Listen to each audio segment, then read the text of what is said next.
పరీక్షిత్ మహారాజు. భాగవతంలో ఆ పరీక్షిత్ మహారాజు చక్కగా ఆ భాగవత కథాశ్రవణాన్ని విని మరి ఒక యోగంలాగా అనుష్ఠించి దాని ద్వారా ముక్తి మార్గాన్ని పొందాట శ్రవణం ద్వారా అంటే విని. ఇక రెండవదైనటువంటి కీర్తనలో ఉండేటువంటి జ్ఞాన ధర్మం వల్ల మనస్సు సహజంగా భగవంతుడి వైపు ఆకర్షితమవుతుంది. మనం చూడండి, మామూలుగా చక్కగా గోవింద నామస్మరణ ఎక్కడైనా జరుగుతున్నా, విష్ణుసహస్రం పారాయణ జరుగుతున్నా, హనుమాన్ చాలీస జరుగుతున్నా కూడా మనకి ఇంట్లో ఎన్ని పనులు ఉన్నా కూడా ఒక చెరువు అవుతుంది. ఎందుకంటే ఇక్కడ భగవన్నామం జరుగుతుందిరా అనేటువంటి గానం అంత పరమ పవిత్రమైనటువంటి విలువ ఉంది. ఆ గానం ద్వారా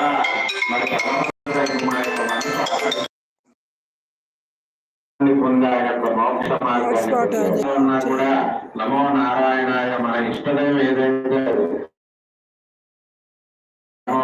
చక్కగా భగవన్ నామాన్ని ధ్యానించడమే మన స్మరణ భక్తి. నిరంతరం కూడా నారాయణ నామస్మరణతో ధరించి ఎన్నో అడ్డంకులను అవలేలుగా ఎదుర్కొన్నటువంటి ప్రహ్లాదుడే మనకి చక్కగా ఆయన యొక్క ప్రతీక ఇందుకు గొప్ప ఉదాహరణ.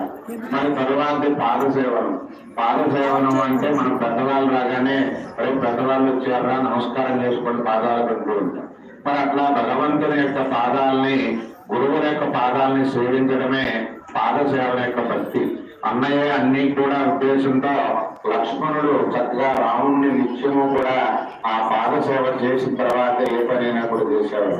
అట్లా విశేషంగా ఆ స్వామివారి అనుగ్రహం జరుగుతుంది. ఎప్పుడైతే తులసి పుష్పమాలలతో భగవంతుని పూజించడమే అర్చన. దీనికి ఉదాహరణగా మధురా నగరంలో కంసుడు పరిచారకైనటువంటి కుజ్య రకరకాలైనటువంటి సువాసనలతో లేపనాలు తయారు చేయడం ఆయన పని. మరి కృష్ణుడి మీద ప్రేమతో తన దగ్గర ఉన్నటువంటి లేపనాలన్నీ కూడా అందిస్తూ ఉండేది కృష్ణ పరమాత్మకి. ఆ లేపనాలు పోసుకున్నటువంటి కృష్ణుడు ఆయన పాదాలపై తన పాదాలు మోపి ఘట్టాన్ని స్పృశించగానే పురుపుగా ఉండేది కుజ్జ. మరి వికృతమైనటువంటి రూపంతో ఉండేది. ఎప్పుడైతే ఆ లేపనాలన్నీ కూడా స్వామివారి సేవించాడో వెంటనే ఆ వికృత రూపంపై చక్కగా మంచి ఒక కన్యగా తయారైందిట కుజ్జ అనేటువంటిది.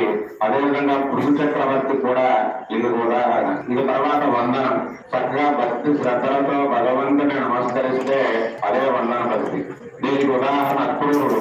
బలరామకృష్ణుని రథం మీద మధురకు తీసుకురావడానికి వచ్చిన అక్రూరుడు బృందావనంలో శ్రీకృష్ణ బలరాముల్ని సమీపించి వినయంతో వందనం చేసి భగవంతుని అనుగ్రహానికి పాత్రుడయ్యాడు.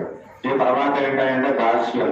సర్వకాల సర్వావస్థల్లో కూడా భగవంతుని సేవ చేస్తూ అదే భావంతో జీవించడమే దాస్యం.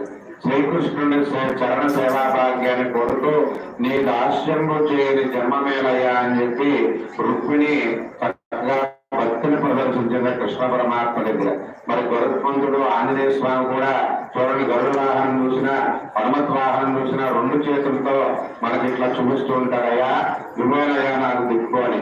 మరి అట్లా ఆ గరుత్మంతుడు ఇద్దరు కూడా దాస్య భక్తితో ఉన్నారు.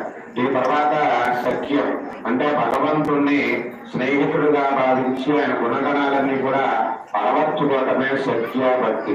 దీనికి అర్జునుడు ఉదాహరణ. సఖ్యం ద్వారా సన్మార్గంలో నడవటమే కాదు, విజయం దిశగా అడుగులు వేయవచ్చని చెప్పి నిరూపించాడు అర్జునుడు.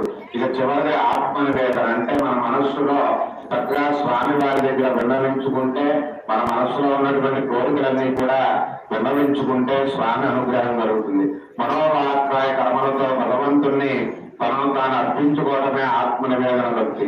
బలి చక్రవర్తిని ఉదాహరణ. వచ్చిందేవో తెలిసినప్పటికి కూడా బలి చక్రవర్తిని మరి ఆయన దానం ఇవ్వమని చెప్పి అడిగాడు.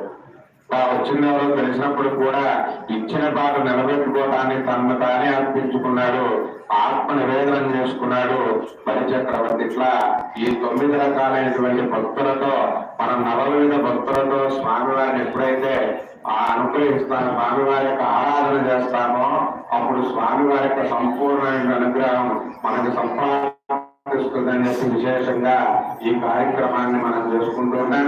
ఇక చక్కగా మాంగళ్య ధారణ ఆ స్వామివారి అమ్మవారిని ఇద్దరికీ కూడా ఆ మాంగళ్యాన్ని సమర్పించబోతూ ఉన్నారు. చక్కగా అందరూ కూడా స్వామివారిని అమ్మవారిని దర్శించుకొని ఆ మాంగళ్య ధారణ కార్యక్రమాన్ని వీక్షిద్దాం. గోవిందా గోవిందా.